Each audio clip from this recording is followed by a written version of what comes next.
Escuela Bíblica a la luz de la palabra, escudriñando las Escrituras.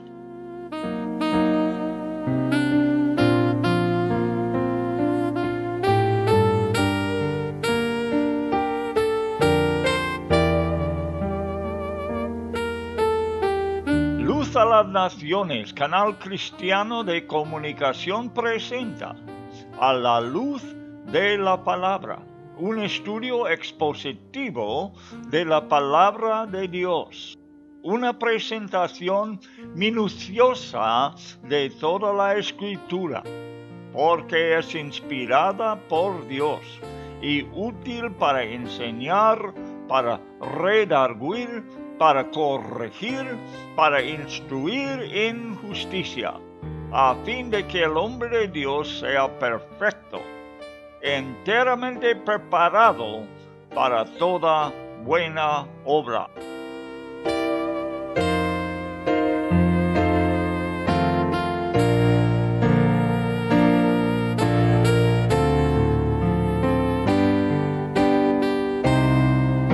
Escuela Bíblica a la luz de la palabra, edificando sobre la roca.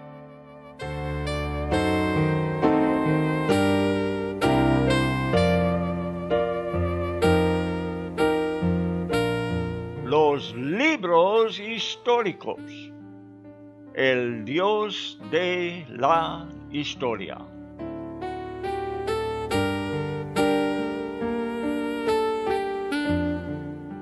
David y el pueblo hizo un error importante al poner el arca sobre un carro nuevo. Bueno, podría decir, pues hicimos el carro especialmente para cargarlo, era nuevo, bonito, no importa. Pero lo pusimos encima del carro, no abajo, no importa.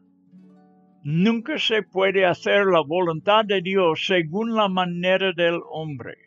Al Señor no le importa un carro nuevo y que fuera nuevo. Eso fue la manera de los paganos, los filisteos lo hicieron. Para él el fin no justifica los medios. El arca había estado en la casa de Abinadab y sus hijos, Ahío y Uza, la acompañaban.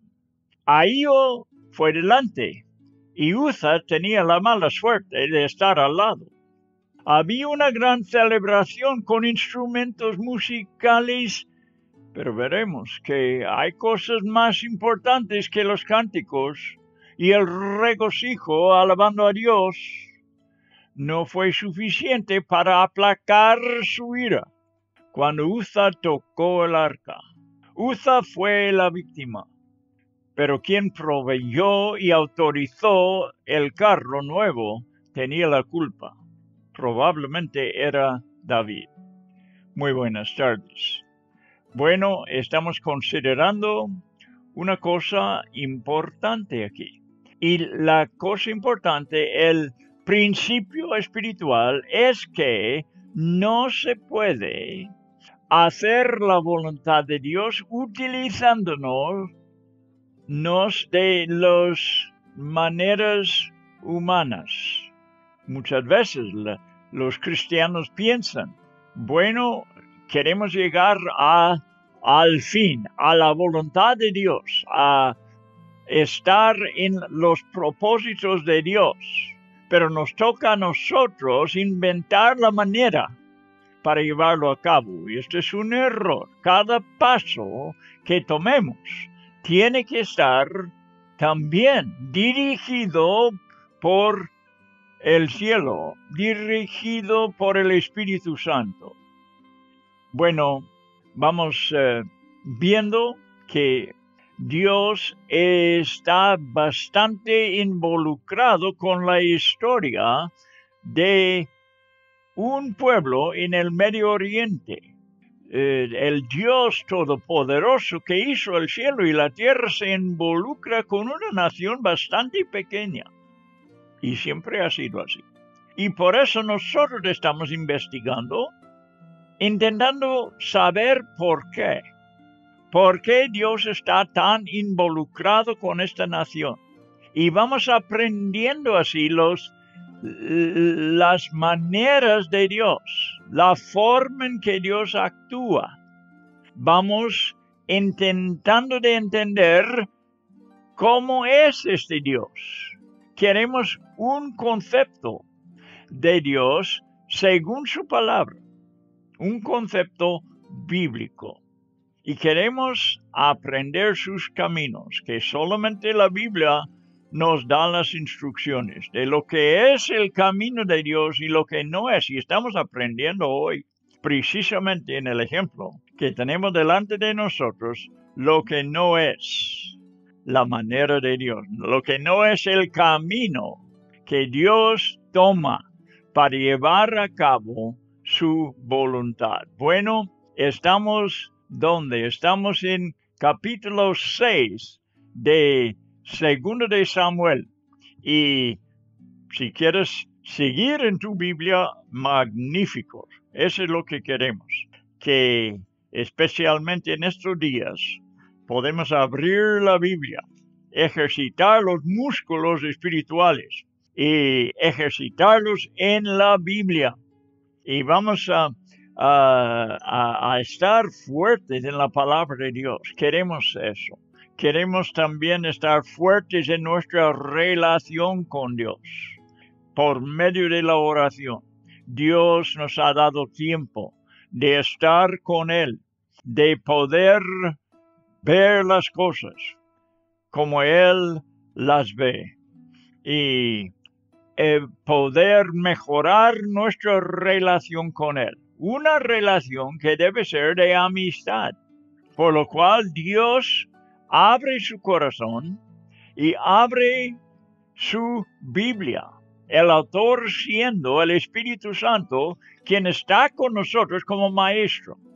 Y bien, por eso os estoy animando mucho de seguirnos en el estudio, que nosotros podemos los dos, tú que me escuchas, yo que estoy aquí, que podamos abrir la Biblia y ver cosas que quizás no hemos visto antes, o quizás no lo hemos visto con la claridad que Dios quiera, o quizás es solamente para recordarnos algunas verdades de Dios. De todos modos, va a ser un beneficio para nosotros entrar.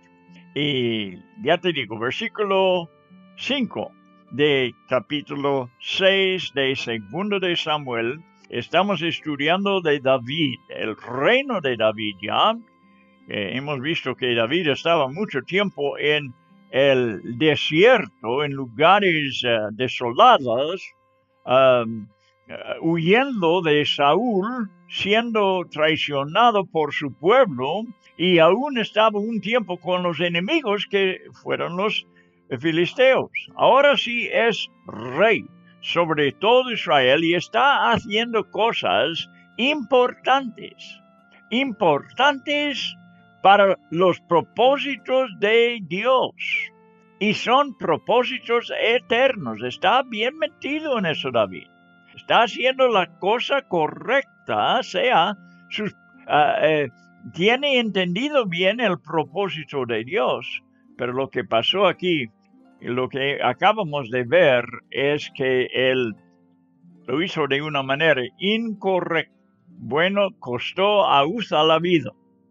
Y en versículo 5, David y toda la casa de Israel se regocijaba delante del Señor con toda clase de instrumentos hechos de madera de abeto y con liras, arpas, panderos, castañuelas y címbalos.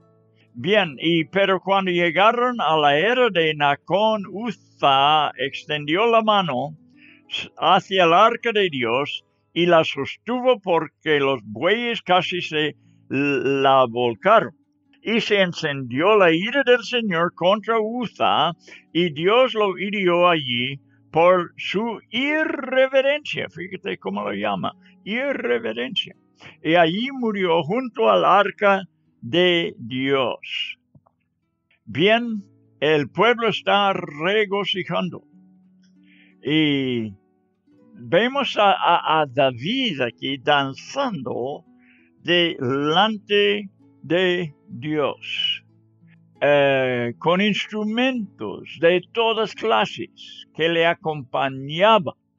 En el programa, cuando estuve dando el programa del Pentateuco, hicimos un estudio sobre esta costumbre de danzar, de regocijar mucho en la presencia de Dios, que era muy dentro de la cultura de Israel, o dije bien, en tiempo presente sigue siendo, dentro de la cultura de Israel, danzar.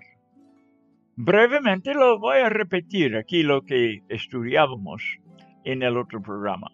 No tiene que ver con la gran mayoría de las danzas y bailes del tiempo moderno.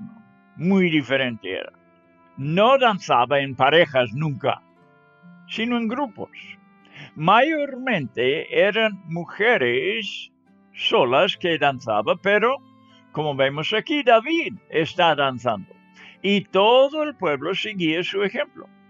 No era algo ensayado, no vemos que primeramente se ensayaron, sino era una expresión espontánea de gozo. La primera vez que aconteció fue cuando Israel pasaba el Mar Rojo y los egipcios, sus enemigos, se inundaron en el Mar Rojo. María, hermana de Moisés, guió a las mujeres en una danza. Bueno, las ocasiones son varias. En el Antiguo Testamento y en el Nuevo Testamento Jesús habló de la danza como algo normal en la fiesta para el hijo pródigo. Los judíos siguen la costumbre hasta el día de hoy. En las bodas, por ejemplo, danzan las mujeres por un lado, los hombres por el otro lado. Está dentro de la cultura. En los Salmos 149 y 150, David manda al pueblo danzar, alabando a Dios. Todo correcto, todo según la cultura de los judíos. Charles Spurgeon comenta sobre Salmo 149, versículo 3, donde dice, alaben su nombre con danza. Y él habla de esta manera, o escribió de esta manera. Esta forma de adoración, de la más jubilosa y exultante, está relacionada con la liberación por el Mar Rojo. María condujo a las hijas de Israel en la danza, cuando el Señor triunfó gloriosamente. ¿No fue apropiado que lo hiciera? Cuando el Señor salva un alma, su gozo santo rebosa, y no puede hallar canales suficientes para expresar su gratitud. Si el hombre no salta, o toca, o canta, de la manera que sea, él alaba al Señor y quisiera tener 1000 lenguas para poder exaltar su Salvador. ¿Quién quisiera que no fuera así? Los nuevos convertidos no deben ser restringidos en su gozo. Dejad que canten y dancen mientras puedan. Vamos a permitir con máxima libertad que se gocen, que nunca intentemos suprimirlo, sino como en los términos de este versículo de David, dar doble permiso para exultarse. Regocijarse es más apropiado para los hijos de Sión que para cualquier otra gente. Es fallo suyo si no esté rebosando con gozo más a menudo en Dios, porque solamente pensar en Él es un deleite. Debemos saber que nosotros como gentiles somos injertados en el olivo natural de los judíos. Bueno, ya terminé de citar lo de Spurgeon con este pensamiento de que, bueno, de pensar en Dios es un deleite. Ahora estoy diciendo yo, debemos saber que como gentiles somos injertados en el olivo natural de los judíos. Se dice en Romanos 11. Si quieres verlo, vaya conmigo. Romanos capítulo 11, versículo 17. Es una cosa importante que nosotros, que no somos judíos, entendamos que venimos de esa cultura, venimos de este árbol de los judíos. Y en versículo 17 dice, pero si algunas de las ramas fueran desgajadas, y tú siendo un olivo silvestre, hablando los gentiles, fuiste injertado entre ellas, y fuiste hecho participante con ellas de la rica savia de la raíz del olivo. No seas arrogante para con las ramas. Pero si eres arrogante, recuerda que tú no eres el que sustenta la raíz, sino que la raíz es la que te sustenta a ti. Y todo eso está hablando de la raíz de los judíos. Hemos sido injertados en su cultura, en su historia, en su literatura, en su poesía y en sus principios. Así que de nosotros no es el árbol, sino de los judíos. Esa es la raíz del árbol y nosotros hemos sido injertados. Entiéndelo. Uza sufrió la consecuencia de haber cargado el arca sobre un carro. Casi se volcó el carro cuando los bueyes tropezaban y Uza extendió su mano para sostenerla. Fue un levita Uza, así que debía saber de la ley sobre el arca, que el arca no fue que el carro no fue la manera de cargar el arca. Por el acto de irreverencia, la ira de Dios se encendió y murió en el instante. La infinita santidad de Dios se demuestra aún en los símbolos del Antiguo Testamento. El arca era un símbolo de la presencia de Dios. Pero Dios demostró la seriedad de lo que es de Él por la manera que se trataba esos símbolos. Por ejemplo, no pudieron entrar en el lugar santísimo. Por peligro de morir cualquier persona menos el sumo sacerdote. La infinita santidad de Dios se demuestra, repito, aún en los símbolos. Si los símbolos son santos, imagina cómo son las realidades. La Biblia nos enseña que las cosas de Dios son inmensurablemente sagradas y nos está revelando el carácter del Señor. En versículo 8, David se enfadó contra el Señor, algo también irreverente, pero nombró el lugar Pérez Uza, que quiere decir la brecha de Uza. No solamente estuvo David indignado, sino también tenía miedo. Y todo el intento de llevar el arca a Jerusalén fue detenido.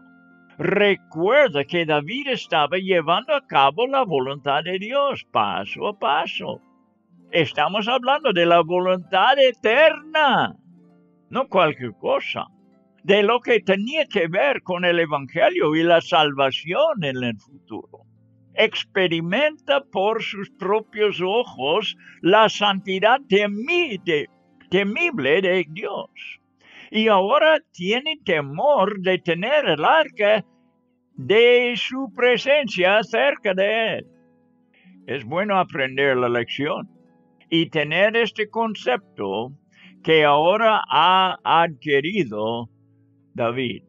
Por no tenerlo, en la gran parte de la iglesia hoy en día, vemos mucha liviandad y despreocupación.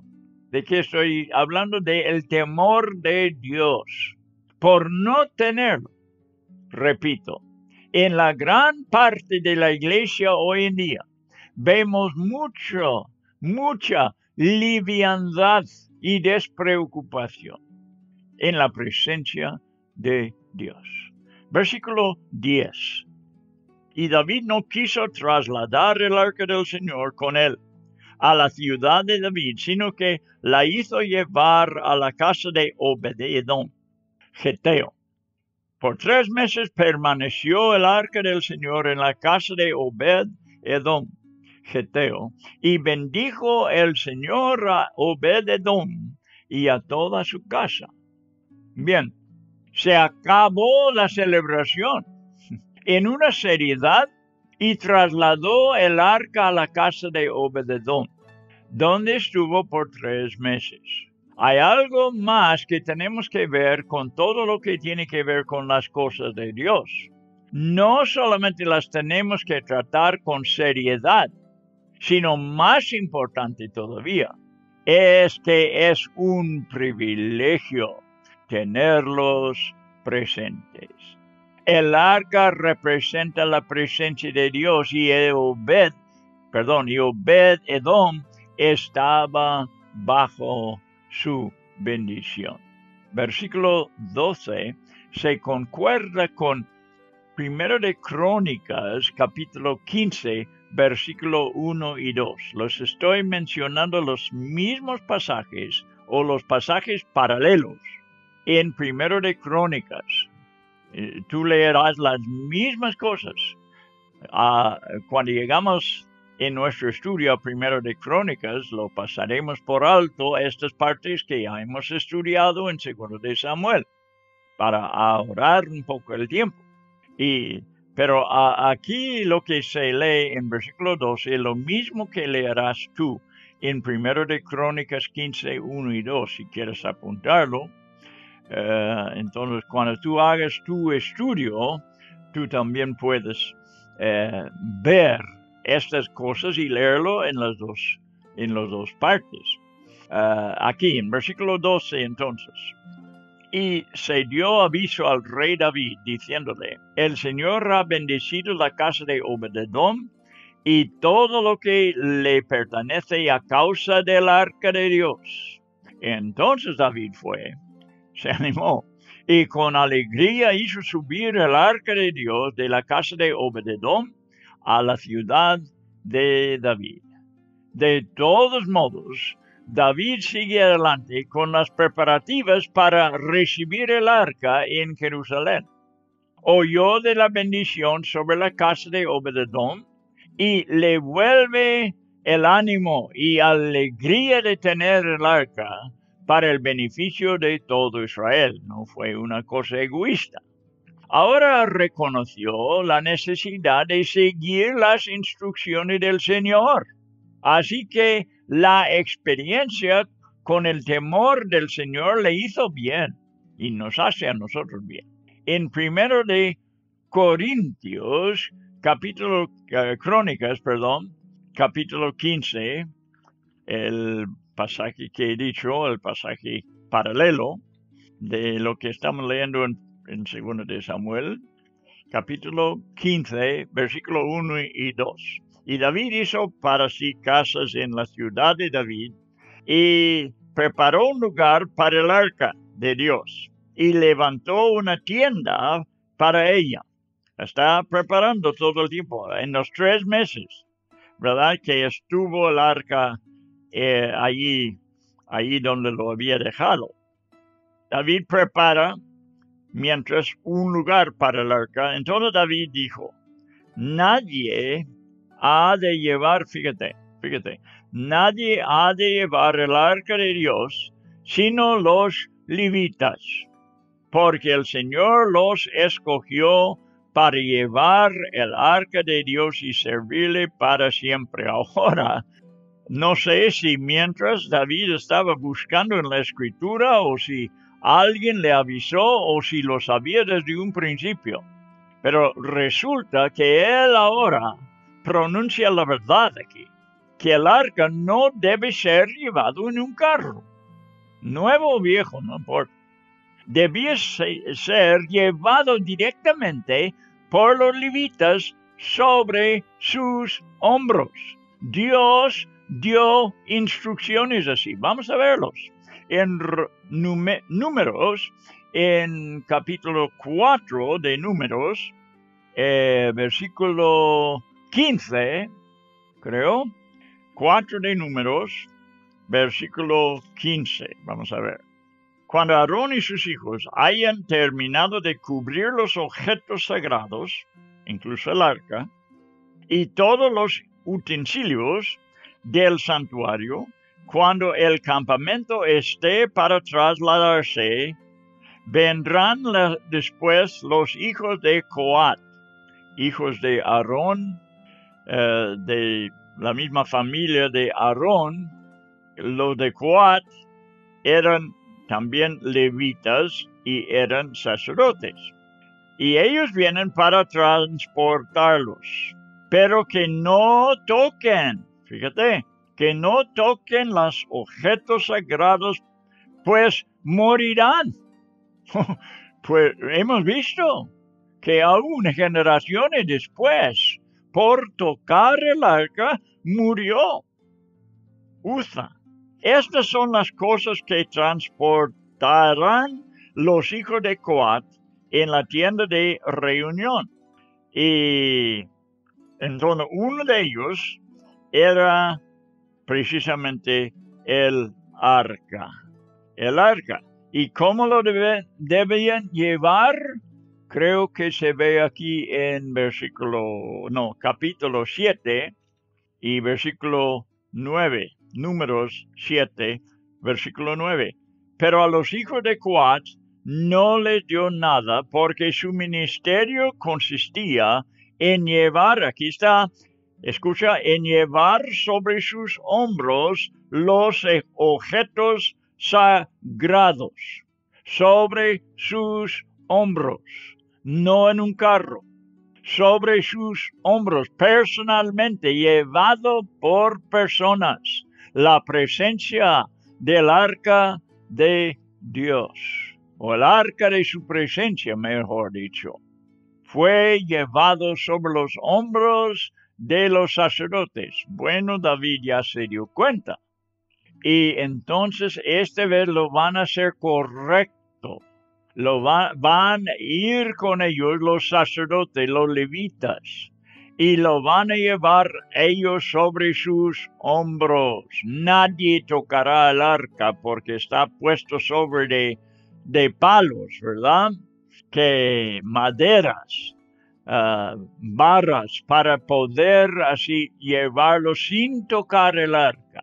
Fue construido así para que el hombre no lo tocara. Ahora, el método de llevar el arca será bíblico. Y digo, esto es lo que queremos aprender. Aquí es un principio divino, un principio de Dios. No solamente es importante el fin. El fin es llevar el arca a Jerusalén. Entonces David dijo, lo vamos a hacerlo como queremos.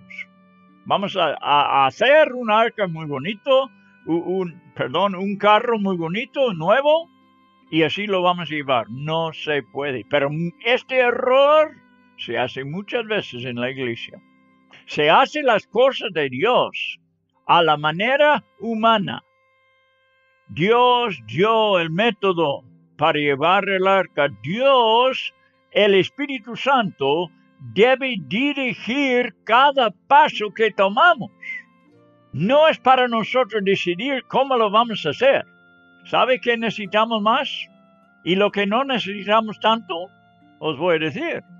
No necesitamos tanto las reuniones de los negocios de la iglesia.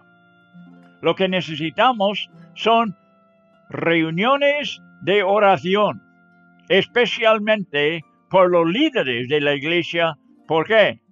Para que buscan la voluntad de Dios en lo que van a hacer. No es por la sabiduría humana, no es porque somos muy listos. Debemos tener como líderes personas que saben orar y buscar a Dios para que Él dirija nuestras maneras de hacer las cosas.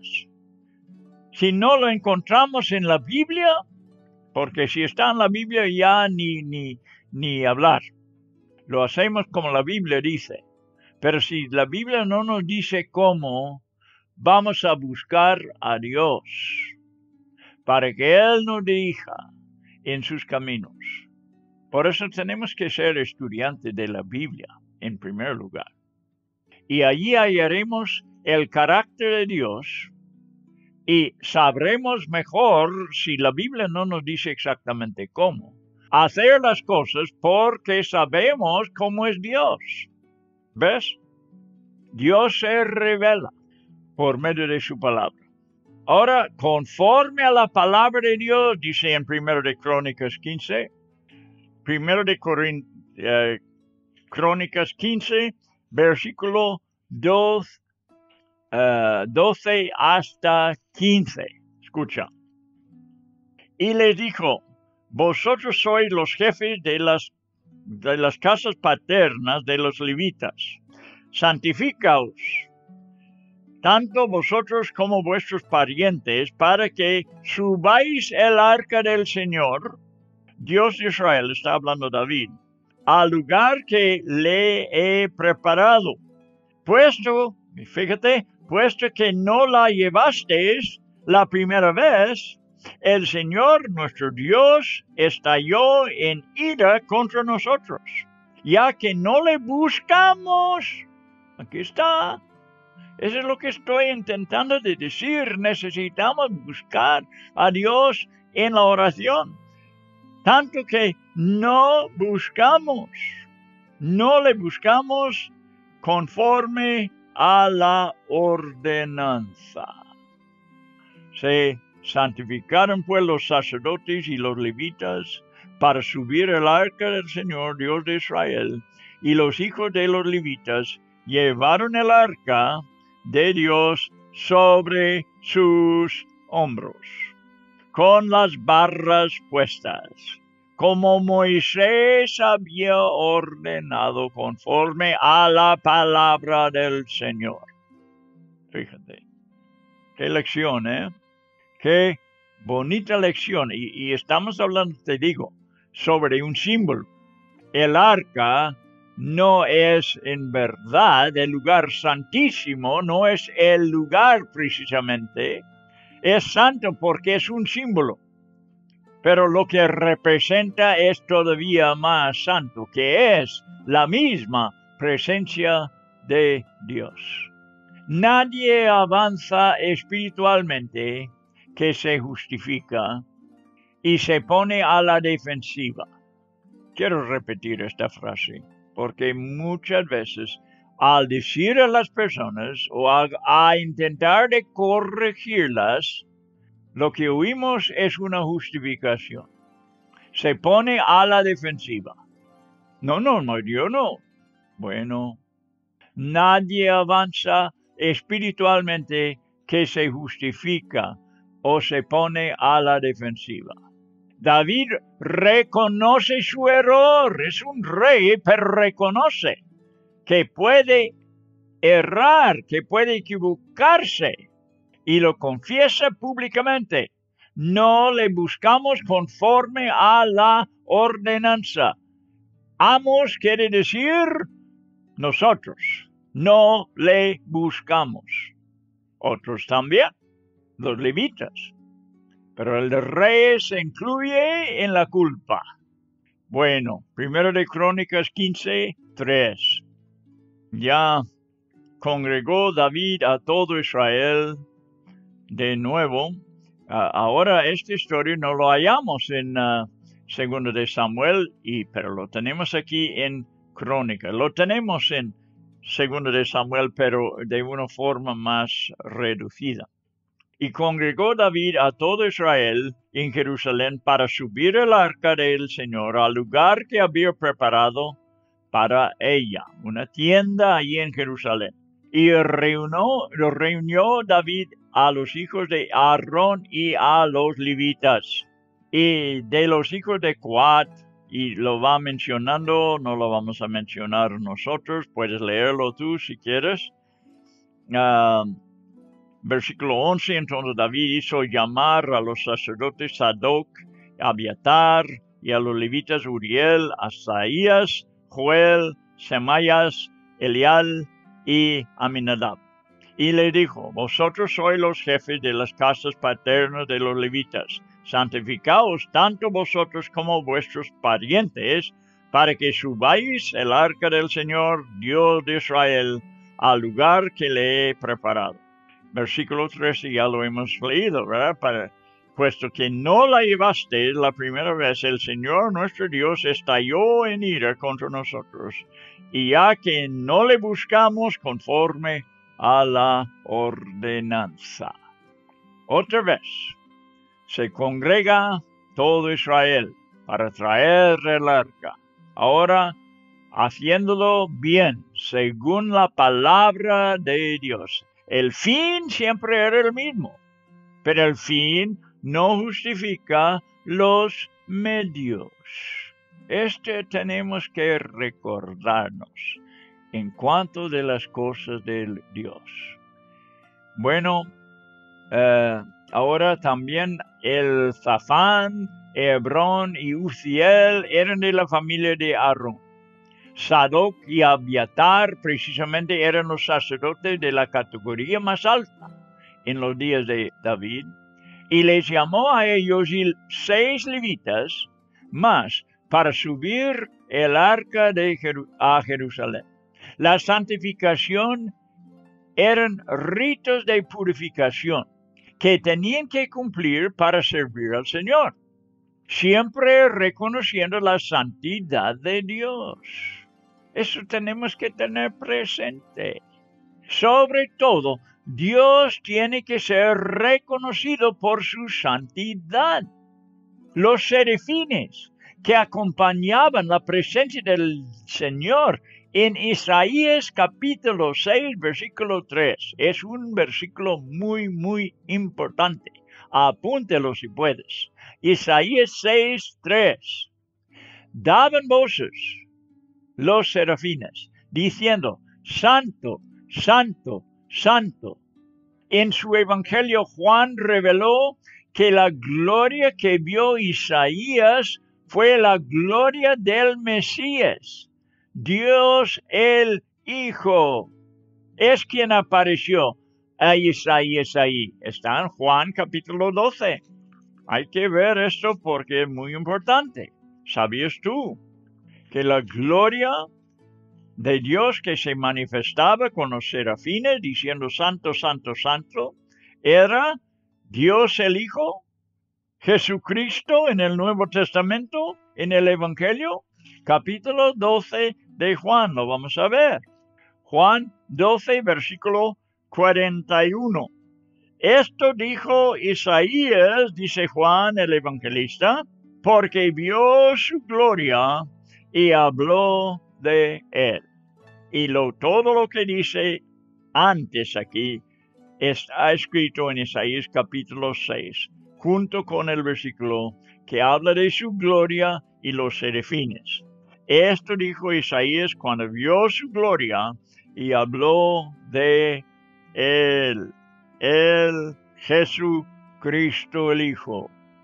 En Primera de Crónicas, otra vez, capítulo 15, empezando con versículo 16, le tocaba a los levitas también preparar los cantores y los instrumentos. Ellos ensayaron durante el tiempo que el arca quedó en los 3 meses con Obededom. Los del versículo 17 son del primer orden de los sacerdotes y los de 18, versículo 18, el segundo orden. Había dos órdenes. Nombra los instrumentos, quienes le tocaban, los cantores y los porteros del arca. Ya lo tienen todo preparado, como dice la Biblia, como dijo la ley. Versículo 13 hasta 15 de 2 de Samuel 6 es paralelo con lo que tenemos aquí en 1 de Crónicas 15, versículo 25 hasta 28.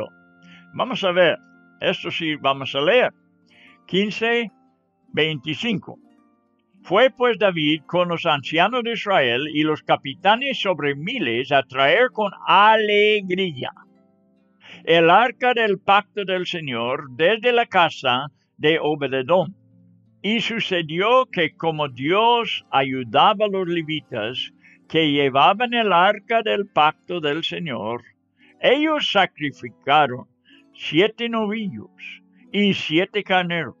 David iba vestido de un manto de lino fino, también todos los levitas que llevaban el arca, asimismo los cantores y Kenanías, director de canto entre los cantores. David además llevaba encima un efod de lino.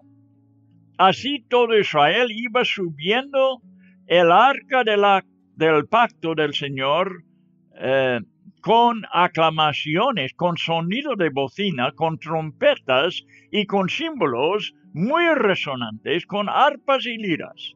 Y sucedió, escucha, cuando llegó el arca del pacto del Señor, entró en la ciudad de David, Mical, hija de Saúl, miró por la ventana y vio al rey David saltando y regocijándose, y lo despreció en su corazón.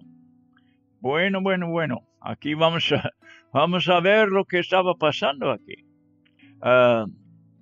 Dirigiendo la congregación estaba David, los ancianos de cada tribu, los capitanes militares, que una procesión tremendamente impresionante.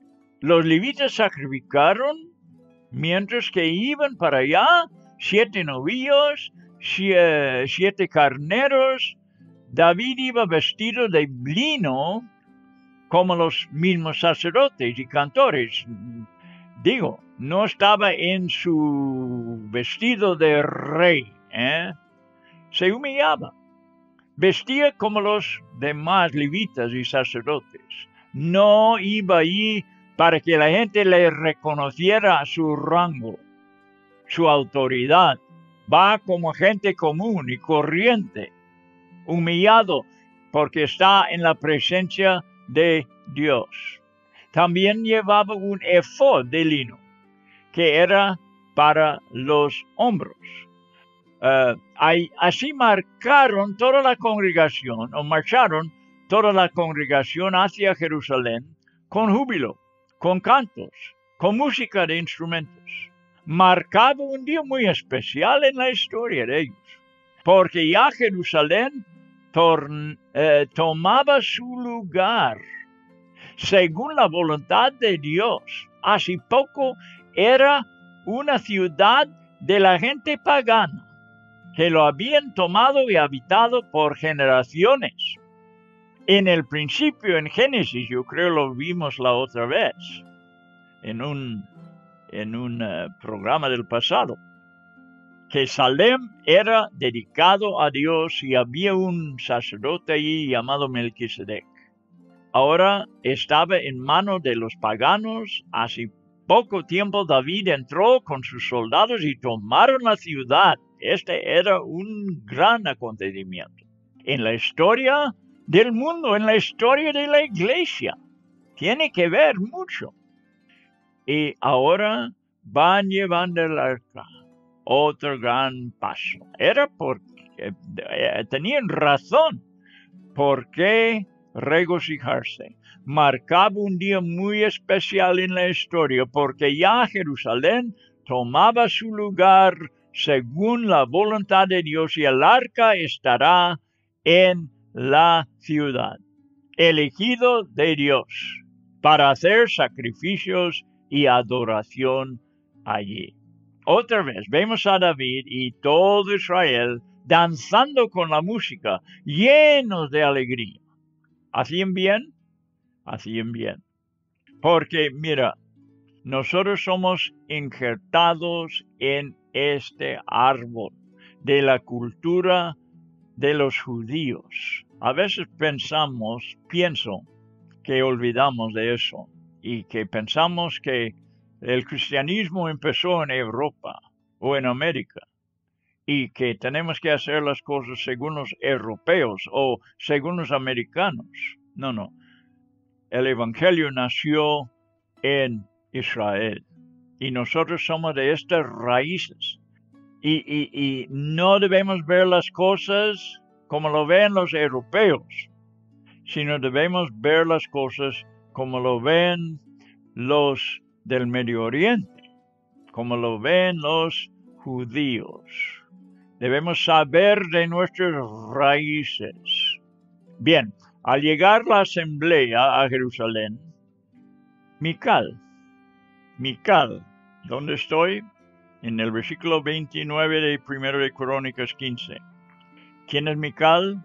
Bueno, aquí dice que es hija de Saúl, pero es esposa de David, solo que no lo dice aquí. Nota que aquí no la llama la esposa de David, sino que, ¿qué dice? La hija de Saúl. La razón, y vea ahí, cada cosa en la Biblia tiene razón, tiene su significado. Y la razón aquí es porque ella demuestra las características de su padre aquí, y no la de su esposa David. Su padre hubiera comportado de otra manera, humanamente hablando, de una forma más decorosa. Lo puede poner en comillas, ¿verdad? Consciente de su persona, su dignidad y la impresión dada a la gente. Espiritualizándola, diríamos que actuó según lo que pareció bien a la carne y la forma religiosa, y no según la dirección y la forma del Espíritu Santo. Ella le menospreció en su corazón. David estaba haciendo bien. Metieron el arca en la tienda preparada y hicieron sacrificios. Entonces David, lleno de gozo ya, y bien debía ser, por el gran acontecimiento eterno, en verdad. Tenía que ver con el propósito eterno de Dios, todo lo que está haciendo. Y creo yo que estaba lleno del Espíritu Santo, y él bendice el pueblo. Antes de volver a sus casas, les dio a toda la multitud alimento, hombres y mujeres, algo parecido a lo que hizo el hijo de David, dando a la gran multitud en su día antes de despedirlo. ¿Y de qué estoy hablando? De la alimentación de los 5,000. Bueno, decimos 5,000 porque eran 5,000 hombres, pero había mujeres y niños, familias, en otras palabras. Probablemente unas 20,000 personas por total. Y así David va actuando con el mismo espíritu, actuara cuando viniera el hijo de David, dando a la multitud de comer antes de despedir las gentes y mandándoles a sus casas. Bien, ya hemos terminado la lección. Seguimos adelante en el siguiente programa con versículo 20. Y vamos a hablar un poco más de esta Mical, la esposa de David, que no le pareció bien ver a su marido rey portándose de una forma que su padre no lo haría. Porque su padre actuaba según la carne. David se humilla, se hace como los sacerdotes aquí, con un lino, fino sí, pero muy común, no con sus ropas elegantes del rey, no con su corona puesta. Bien, lo vamos a estudiar en el siguiente programa y mientras, pues queremos que Dios os bendiga grandemente. Queremos que recibas de la palabra de Dios y que el Señor, el Espíritu Santo, te esté enseñando en su palabra y que nosotros podamos tener el mismo Espíritu que levantó a Cristo de los muertos, morando en nosotros, instruyéndonos, haciéndonos actuar, que seamos llenos del Espíritu Santo, porque sin el Espíritu Santo no sabemos cómo actuar. No es según lo que el hombre piensa es decoroso, es según el cielo lo ve decoroso. Esto es muy importante. Y esta es la lección que hemos aprendido ahora. No hacer las cosas según los hombres. El carro nuevo, ¿recuerda? No fue para llevar el arca de Dios. Nosotros tenemos que andar con las instrucciones espirituales del cielo. Y este es nuestro deseo para cada oyente, que pueda ser un cristiano enseñado por el Espíritu Santo y no por el hombre. Y que el Espíritu Santo te abre la palabra para que tú puedas andar como Dios quiere, aunque no sea como los hombres lo hacen. Que Dios te bendiga ricamente hasta que nos juntemos otra vez.